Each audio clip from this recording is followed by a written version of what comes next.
Good morning ma'am. Good morning Chand Kiran. क्या project दिया था मैंने, क्या बना लाई हो? Yes ma'am. अच्छा, क्या प्रोजेक्ट लाई हो? मैम मैं वृत्त का प्रोजेक्ट बना कर लाई हूँ। वृत्त का प्रोजेक्ट।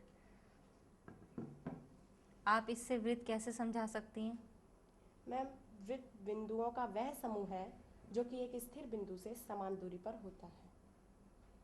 अच्छा, क्या ये सभी बिंदु एक ही तल में होंगे या अलग अलग?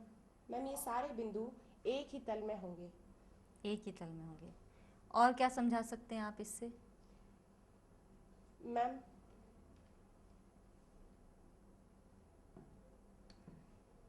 इसकी एक बिंदु से दूसरे बिंदु तक ये बीच की दूरी समान होती है।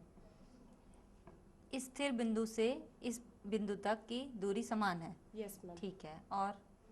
और मैम यहाँ तक कि इस बिंदु से स्थिर बिंदु तक की दूरी भी समान है। यानी कि हम इससे ये जान सकते हैं कि ये सारे बिंदु समान दूरी पर हैं स्थिर बिंदु से।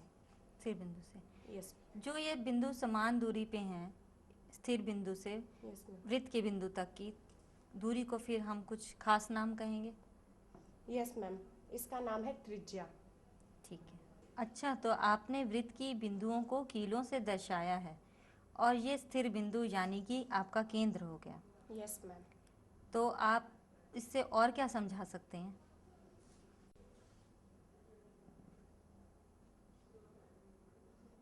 मैम इस बिंदु से केंद्र तक की दूरी के बीच की दूरी को हम त्रिज्या कहते हैं। ये इसकी त्रिज्या है।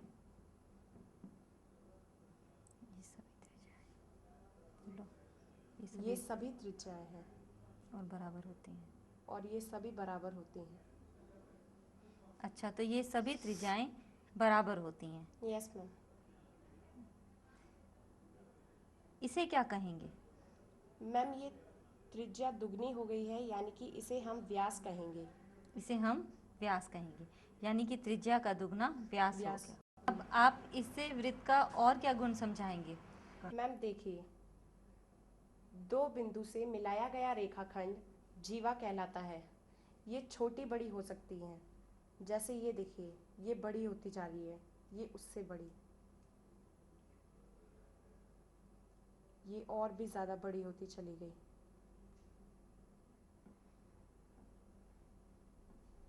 ये देखिए, अब ये कम होती चली जा रही है।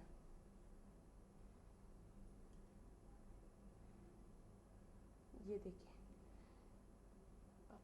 यानी कि जो व्यास है वो वृत्त की सबसे बड़ी जीवा हो गई। Yes ma'am.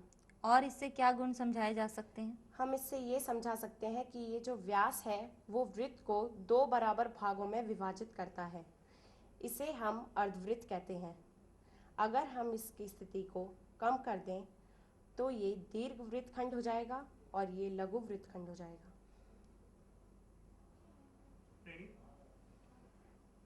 वृत्त के इन दो बिंदुओं से केंद्र पर बना कोण केंद्रीय कोण कहते हैं। अब हम इन्हीं दो बिंदुओं से वृत्तखंड पर एक कोण बनाया। क्या इन दो कोणों में कोई संबंध है? जी मैम, इन दो कोणों में संबंध है। हमने इसी के बराबर एक पेपर काटा और देखा, ये देखिए, ये इसके बराबर है और जब हम इसे ऐसे करेंगे तो ये इसका आधा आएगा।